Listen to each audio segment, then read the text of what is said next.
Welcome. This is Dr. Crosby, and today we're going to talk about some ground rules for doing theology, which come from Elizabeth Johnson's chapter, Ancient Story, New Chapter, in Quest for the Living God. Before we dive in, we should briefly answer this question. What is theology? Theology literally means God talk, from the word God, and logia, meaning speech.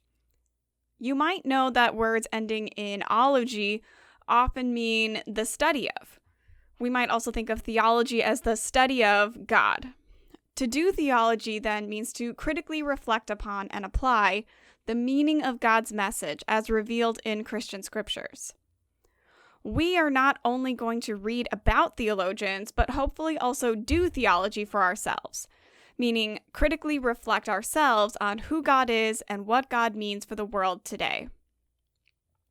This chapter should help us do that in a sophisticated way by giving some ground rules for talking about God well. When we want to talk about God, Johnson suggests that we actually need to go back further than just 3,000 years to the Hebrew people and their experience of God as depicted in what Christians typically call the Old Testament of the Bible.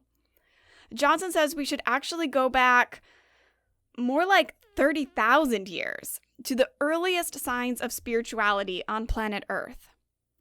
A sign you might look for is cave drawings, especially those that depict unreal things. If you're familiar with Egyptian drawings, you know that they often show people with animal heads. Anthropologists believe that those kinds of things are a sign of spirituality.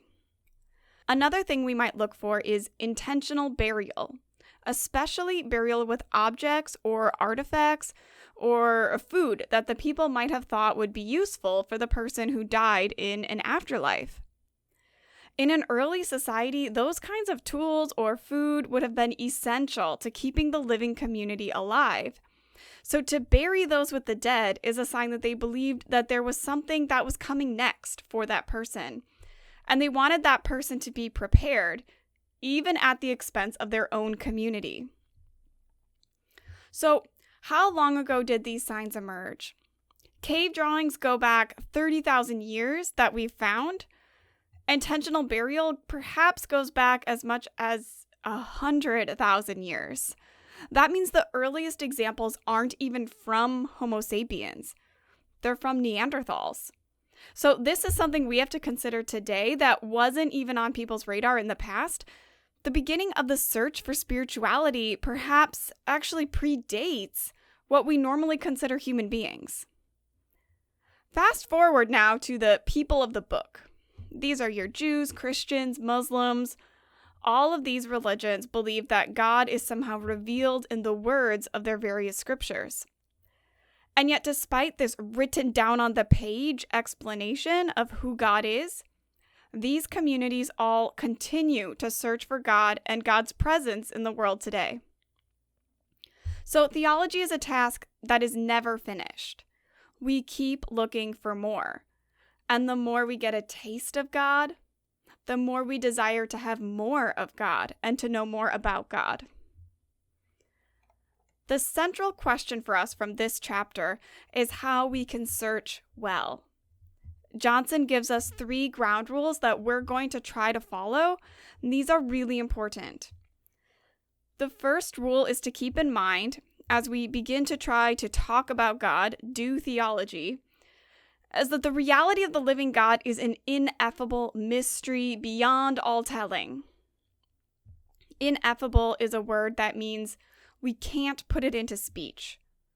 It's not something that we can ever adequately capture with our language.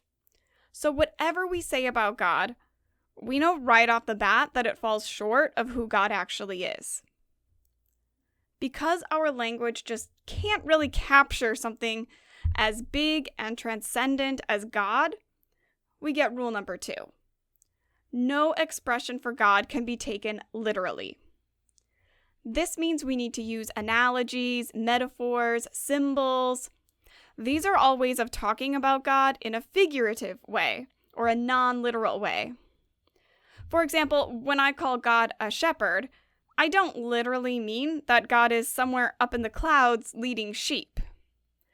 Obviously, what I mean is that God is protective like a shepherd, or God is leading us to a better place, a place where we can be fulfilled.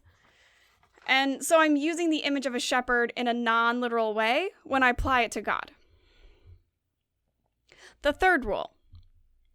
Since all of our language falls short and none of our words can be taken literally, that means every expression I have for God is only revealing one facet of who God is in God's totality.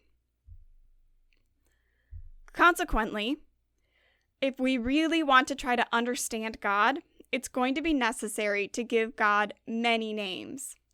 We shouldn't limit ourselves to, say, only calling God Father, for example, because there are so many other rich images of God. Even if we limit ourselves simply to names given to God in the Bible itself, we miss out on all sorts of facets of who God is if we limit ourselves to just one or two names. So just a brief listing of some other types of names we might give to God are names from personal relationships, God as Father, God as Teacher; from political life, God as Judge; from professions, God is a Shepherd; from the experiences of men and women, for example, the woman who sweeps her home looking for the lost coin, just as God searches for those of us who are lost. From the animal kingdom, God is described in the Bible as a mother hen who looks after her chicks. From nature, God is living water, something that renews us, refreshes us, and gives us life. That's just a brief smattering. We could go on and on about the kinds of names we might want to give to God, but the point here is that none of those names fully capture God. But we start to be able to put together a better picture of who God is when we use a wide variety of names. Try to expand your mind. Grow your image of God, even if it's just your image of what Christians believe, and God isn't something that's personally meaningful for you. The last concept we need to cover is idolatry. This is what happens when we fail to follow the rules that Johnson has given us. Idolatry means worshiping something as a god that's not really God. Usually this is unintentional. You're not actually setting up a statue and pretending that it's a god. The kinds of things that people make into idols tend to be things like wealth, fame, patriotism, right?